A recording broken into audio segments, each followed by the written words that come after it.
আরেকটা ইলমি আলোচনা আছে যেটা উলামায়ে কেরামরা বুঝবেন, কারণ ইশকালগুলো উলামায়ে কেরামরা বেশি করেন, যে নবী করিম সাল্লাল্লাহু আলাইহি ওয়াসাল্লামের কোনো একটা আমলকে এমনভাবে উপস্থাপনা করা যাবে না যার দ্বারা কিতাবুল্লাহর মধ্যে কোনো পরিবর্তন আসে। কোরআনের মধ্যে বলা হয়েছে একাধিক বিবাহ করার জন্য একটাই শর্ত, সেটা হলো আদালত রক্ষা করা। এখন যদি আপনি রসুলের জিন্দেগির উপরে দলিল নিয়ে এসে বলেন যে আল্লাহ রসুল বড় বউ থাকা অবস্থায় দ্বিতীয় বিয়ে করেনি, অতএব আল্লাহর যে বিধান মুতলাকান না বড় বউ থাকা অবস্থায় বিয়ে করা যাবে না, তাহলে আল্লাহর মুতলাক বিধানকে মুকাইয়্যদ করা হয়, যেটা ডাইরেক্ট কুফরি, জায়েজ নেই। আল্লাহ বলছেন মুতলাক ফানকিহু মা তাবা লাকুম মিনান নিসা মাসনা সুলাসা রুবা। শর্ত একটা, ইনসাফ করতে হবে। আপনি শর্ত লাগালেন বড় বউ থাকা অবস্থায় করা যাবে না, আবার দলিল দিয়ে নবীর জিন্দেগি নিয়ে, এই দলিলটা পুরোটাই গলত দলিল, এই দলিলের কোনো ভিত্তি নেই। বুঝতে পারছেন? তাহলে বুঝতে হবে আপনার বুঝার ভুল আছে। আল্লাহ তাআলা এই আয়াতে হ্যাঁ আল্লাহ রসুল করেননি, বাস এতটুকুই।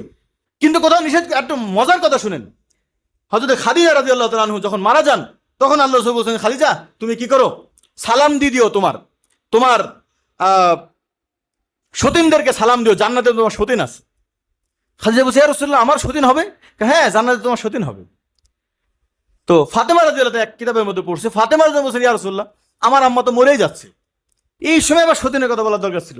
আমি তোমার আম্মার পুরা জিন্দেগির আমলকে দেখছি, তোমার আম্মার পুরা জিন্দেগির মধ্যে হজ যাকাত সবকিছুর মানে সমস্ত নেক আমলের সওয়াব আছে, কিন্তু কষ্টর যে জিহাদের সওয়াব, নফসের বিপরীতে যাওয়ার সওয়াব, এটা আমি দেখি না, জিহাদের সওয়াব দেখি নাই। সতীনের কথা বললাম, তোমার মা যেটাকে মেনে নিল, তোমার আম্মার আমল নামাই এই শহীদের শাহাদতের জিহাদের সওয়াব ওখানে পৌঁছায় গেল।